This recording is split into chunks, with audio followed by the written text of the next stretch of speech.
Bonjour Steven, bonjour à Jean-Charles. tous. Alors vous savez, donc j'ai beaucoup parlé des pervers narcissiques et Steven est souvent venu m'interviewer au sujet des pervers narcissiques. C'est très bien parce que après j'ai des retours magnifiques de personnes qui me disent grâce à vous, grâce à vos vidéos, aux émissions radio, à vos livres, on a réussi à en sortir. J'ai même des personnes qui m'ont dit que d'écouter les vidéos, pour eux c'était comme une thérapie et croyez-moi j'en suis ravi. Je suis vraiment content de vous faire ce cadeau, mais j'ai envie de parler d'autre chose. D'autres choses, en même temps, on n'en est jamais très éloigné. Je vais vous expliquer pourquoi. Le pervers narcissique, c'est quelqu'un qui m'invite à me tourner vers une pulsion de mort. D'accord ? Et comment est-ce qu'on contre, entre guillemets, un pervers narcissique ? Tout simplement en se tournant vers la vie. Et c'est de ça dont j'ai envie de vous parler. Comment est-ce qu'on se tourne vers la vie ? J'ai déjà fait pas mal de vidéos à ce sujet. J'en ai fait une récemment au Maroc, je ne sais pas si vous l'avez regardé, avec une psychologue clinicienne qui va aider les personnes au Maroc. Et avec Steven, on avait envie de discuter un petit peu spiritualité et religion, parce que ça fait partie de se tourner vers la vie. Steven, est-ce que tu m'as préparé des questions ? Alors j'ai plein de questions pour toi Jean-Charles. Je sais que tu t'intéresses beaucoup aux religions. Oui. Alors si tu devais... est-ce que tu penses qu'il y a des points communs dans toutes les religions ? Ah, c'est une bonne question. Je vais essayer de faire une réponse qui ne soit pas trop longue. Ouais. Moi, j'ai repéré 4 types de religions. Tu connais le mythe de la caverne ? Oui. Hein ? Dans le mythe de la caverne, c'est Platon nous propose des personnes sont attachées dans une caverne et ne connaissent du monde que des ombres qui passent sur le mur de la caverne. Il n'existe que ça.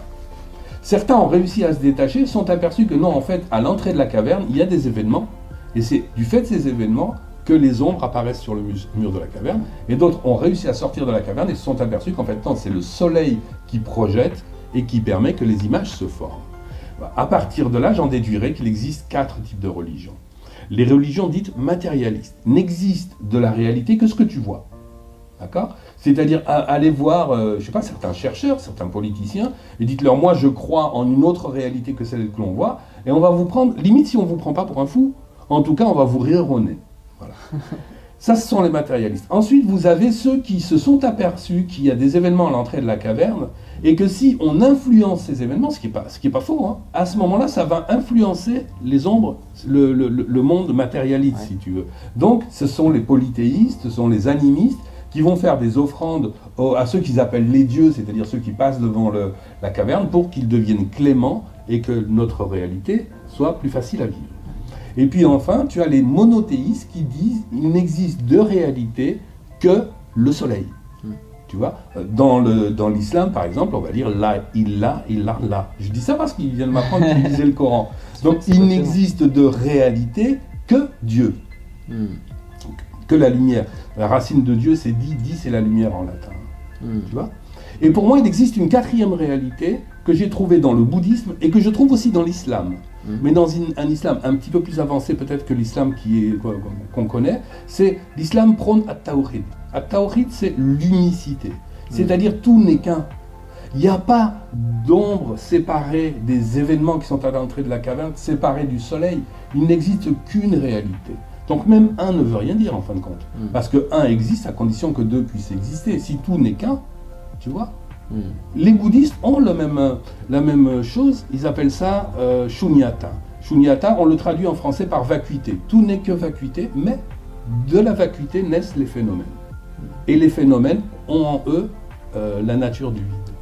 Donc tu vois, 4, hein, les matérialistes, appelons-les les polythéistes ou les animistes, les monothéistes, et puis enfin, at-tawhid ou shunyata, qui dit que tout n'est qu'un. Et vu qu'on parle souvent des pervers narcissiques, Jean-Charles, est-ce que toi, tu crois au diable ? Alors c'est une super question ça encore. Personnellement, je n'arrive pas à y croire, tu vois. Mais si, comment je pourrais le dire ? J'y arrive par déduction. C'est-à-dire que j'ai rencontré des esprits, je vous expliquerai dans une autre vidéo, il m'est arrivé des drôles de trucs dans ma vie, et notamment un jour, sans vraiment m'y attendre, je me suis retrouvé dans la jungle et un chaman m'a donné une décoction, il m'a dit tiens, bois ça. Et là, j'ai découvert des tas d'esprits différents, tu vois. Mais je n'ai jamais rencontré de mauvais esprits. Ce que j'ai rencontré de l'autre côté, si vous voulez, donc au niveau peut-être des ombres de la caverne, c'est le sauvage. Le sauvage n'est jamais méchant. Le sauvage n'est jamais gentil non plus. Une mère loup, par exemple, qui veut protéger ses enfants, elle ne va pas hésiter à attaquer ceux qui les mettent en danger, et même à se mettre en danger de mort elle-même. Par contre, si elle estime qu'il faut se sauver, et si un de ses petits ne veut pas avancer, elle va le mordre. pour l'obliger à avancer. Tu vois, il n'y a pas ce côté compassion qu'on connaît, nous, les humains. Donc le sauvage, dans le sauvage, de l'autre côté, j'ai le sentiment que le mal n'existe pas. Pourtant, on a été capable d'inventer des bombes atomiques et de les jeter sur des pays surpeuplés, sur des villes surpeuplées, pardon. On a été capable d'inventer les camps de la mort et d'y amener des millions de personnes. On est capable... Donc le mal, oui, il existe. Mais c'est l'humain qui le fait vivre, ce mal, quand même. Étant entendu aussi que je crois que foncièrement l'humain n'est pas mauvais. Alors, comment est-ce que c'est possible? Existe-t-il une personne en ce monde capable de penser je vais créer des bombes atomiques et je vais aller les jeter sur Nagasaki, Hiroshima? Non. C'est une logique. Je le démontrerai plus dans une autre vidéo, si tu veux bien, je te l'enverrai. Ce sont des logiques qui se mettent en place, qui deviennent à un moment donné, qui ne sont plus des logiques humaines, mais qui ne sont pas non plus des logiques sauvages. C'est une nouvelle forme qui apparaît. Est-ce que tu penses que Dieu existe? Oui. Oui, mais je le crois comme les musulmans, je le crois comme les bouddhistes. Là, j'en suis, si tu veux. Ouais. Je n'arrive pas à croire à un Dieu séparé de moi.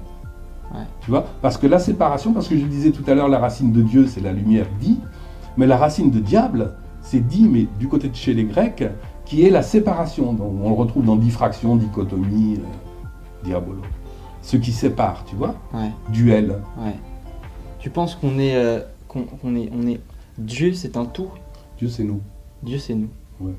Mais sachant que nous, ça veut déjà pas rien dire. Si tout n'est qu'un, tout n'est qu'un. Ouais. C'est dur, hein. De toute façon, la vérité, je le crois. La vérité est indicible, donc on va tourner autour.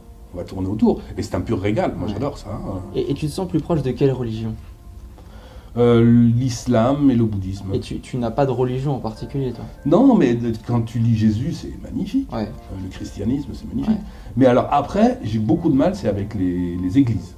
Ouais. Parce que Jésus dit, il est plus difficile d'entrer au paradis qu'à un chameau de passer par le chat d'une aiguille. Et il semblerait, j'avais lu cette explication quelque part, que le chat d'une aiguille soit un passage escarpé entre deux montagnes, tu sais, comme l'aiguille du Midi. Ouais. Le chameau peut passer, à condition qu'on lui ait enlevé ses bagages. D'accord? Donc tu entreras au paradis en étant très filiforme, quoi, en ayant laissé tomber tes bagages. Et Jésus ajoute, mais vous savez, vous êtes propriétaire aussi de vos rancunes. Alors, si quelqu'un vous gifle sur la joue droite, tendez la joue gauche. Ouais. Hein? Et si on vous réclame votre tunique, je crois, ne refusez pas votre chemise. D'accord? Ça veut dire qu'on est propriétaire de rien. Et ça donne, à l'arrivée, le Vatican, qui est un des pays les plus riches du monde. Ça donne les guerres de religion. Ça donne des curés qui brûlent des sorcières vivantes. Ça n'a rien à voir. Il n'y a rien à voir entre le christianisme, si vous voulez, et le discours du Christ. Donc moi, je pourrais être très... J'aime le christianisme, j'ai du mal avec l'église. Mais en dehors de l'église. Ouais. Et tu sais, c'est une jeune femme qui m'a convaincu, deux d'ailleurs, dont une que tu connais. Une jeune femme était venue me voir, c'était une Libanaise. Ses parents vivaient au Liban et ils ont subi de plein fouet les intégristes. Mais au point que la mère est tombée dans un attentat et qu'elle a perdu une jambe. Et c'est pour ça qu'ils sont venus vivre en France. Alors je me disais, cette dame doit exécrer la religion de l'islam. Et elle me dit non. Elle me dit, les intégristes ont pris l'islam, la religion en otage. J'ai trouvé cette phrase très très belle beau. Et ça m'a fait réfléchir parce qu'avant j'étais quand même assez anticlérical. Hein. Ouais. Et puis en discutant avec Camille, que tu connais, avec Camélia, un jour je lui dis voilà pourquoi je suis contre la religion pour telle et telle raison. Elle me dit mais les gens qui agissent comme ça, parlant donc des intégristes, parlant de tous ceux qui ont brûlé des sorcières, etc., sont animés par le diable. Or si toi tu condamnes la religion, tu continues leur travail, tu vois, tu fais toi-même le travail du diable. Je dis, waouh, mais elle a raison. Ouais. Et c'est ce qui m'a rapproché de la religion, pas forcément des églises. Alors, une question, tu sais, entre l'islam et les chrétiens, il y a une différence. Ils ne croient pas, par exemple, les musulmans, en la Trinité. Est-ce que ça, tu en penses quoi, toi, de la Trinité? Je ne connais pas suffisamment pour bien en parler. Le Père, le Fils et le Saint-Esprit. Après, ce sont des points de vue. Peut-être que les chrétiens sont des monothéistes, comme on le disait tout à l'heure, et ils ont vu le Père, le Soleil, le Fils, les ombres à l'entrée de la caverne, et le résultat, les ombres, les événements à l'entrée de la caverne, je ne sais pas. De toute façon, j'avais pas fini mon propos tout à l'heure, les matérialistes ont raison. Si demain, par exemple, ta voiture tombe en panne, ne l'amène pas chez un chaman. Amène-le chez un mécanicien, parce que les matérialistes, malgré tout, en mécanique, c'est des champions. On ne peut pas dire le contraire. Mais si tu tombes malade, c'est quand même plus intéressant d'aller voir un chaman qui, lui, va savoir trouver les énergies qui te causent des problèmes, te proposer les plantes adéquates. Moi, j'ai vu dans la jungle amazonienne vraiment des miracles qui se sont faits, tu vois. Donc, à chaque fois que tu vas rencontrer un problème, ça peut être plus intéressant de voir l'un l'autre. Pour moi, ils ont tous raison. Tu penses que finalement, ils ont tous raison, mais on le dit d'une autre manière. On le dit d'une autre manière, et de toute façon, quand on parle, on se trompe. Ouais. Parce que la vérité est indicible.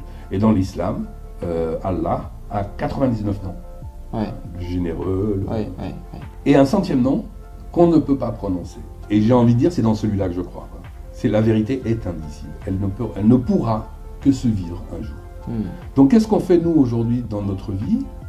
On continue à faire des vidéos sur les pervers narcissiques et on aide des personnes à avancer, on les aide à penser à autre chose. On donne des idées. Exactement. On apporte un essaye point de vue. d'influencer. On est des influenceurs de Dieu. Ce que nous n'avons pas rencontré, donc on n'est pas des curés non plus. Bien sûr, bien sûr. C'est-à-dire qu'on doute. Quand on fait une vidéo comme ça, moi je viens exprimer plus mes doutes en fin de compte que mes certitudes.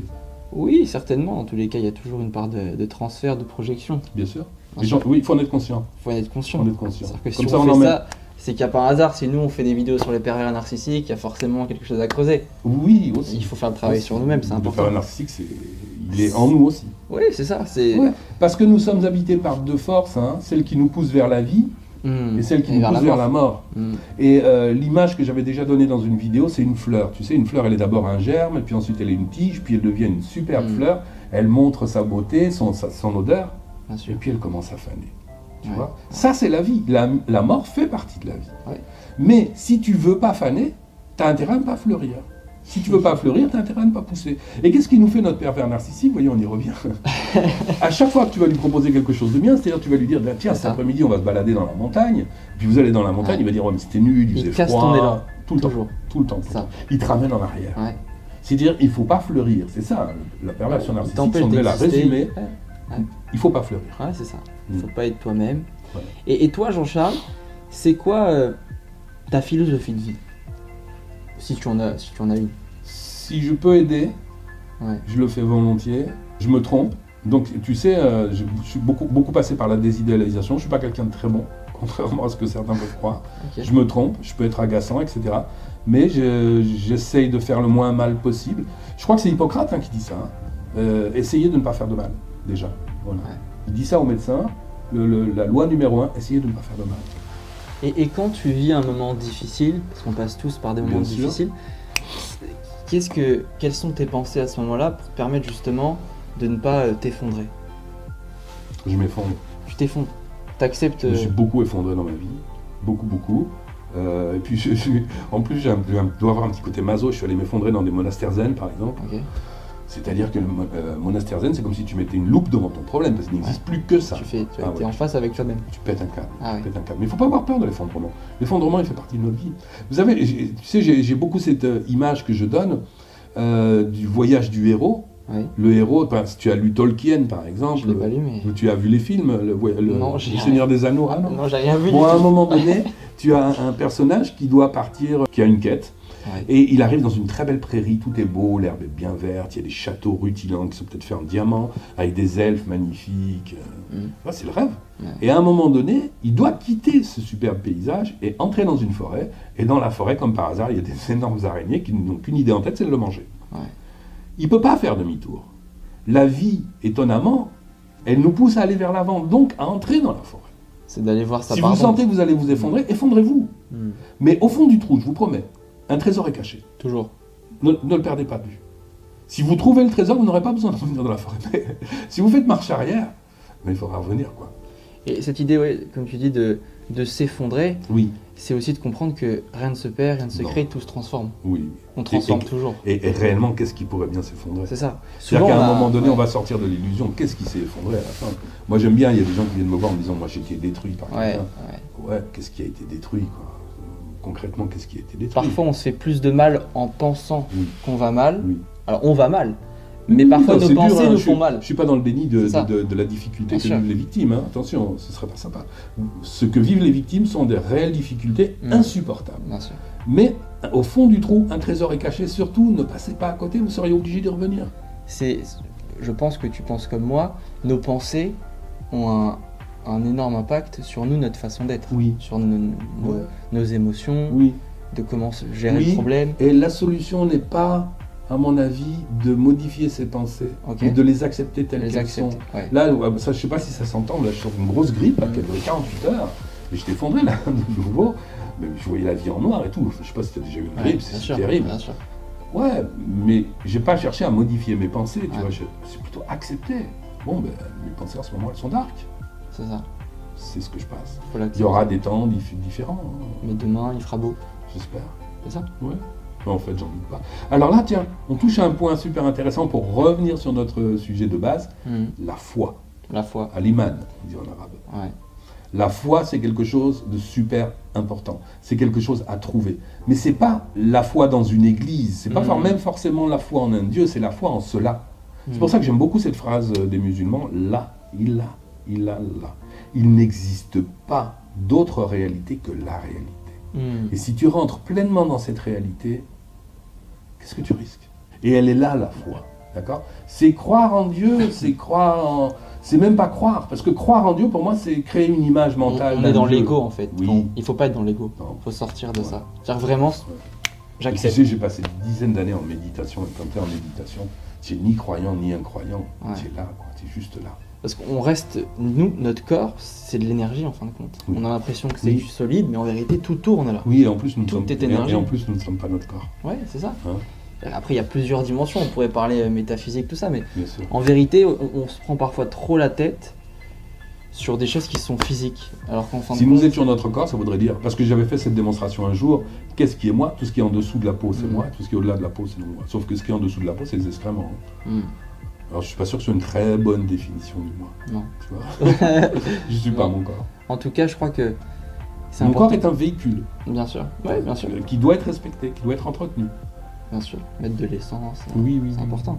Mais aussi d'apprendre à ne pas toujours vouloir contrôler Bien sûr. ce qu'on ne peut pas contrôler. Non, je suis d'accord. Ouais. Voilà, je crois qu'on va en rester là pour cette fois-ci parce que ça fait beaucoup de... On est bon. De toute façon, je vais faire d'autres vidéos qui vont aller dans ce sens. Je te remercie beaucoup, Steven, d'être venu ici. Mais avec plaisir. À chaque fois que je viens à Montpellier, je Ouais, vois tu viens Jean-Charles. me voir et Ça on fait fait la troisième fois qu'on a fait une vidéo à Montpellier. Ouais. Plus la première interview qu'on avait faite sur Zoom. Ouais. C'est toujours sympa. Et Ok. on avait fait une formation aussi avec Jean-Charles Bouchou Ah oui. de 3 ou 4 vidéos, 3 vidéos sur les pervers narcissiques. Je vous mets le lien encore si ça vous intéresse pour vous libérer, comprendre.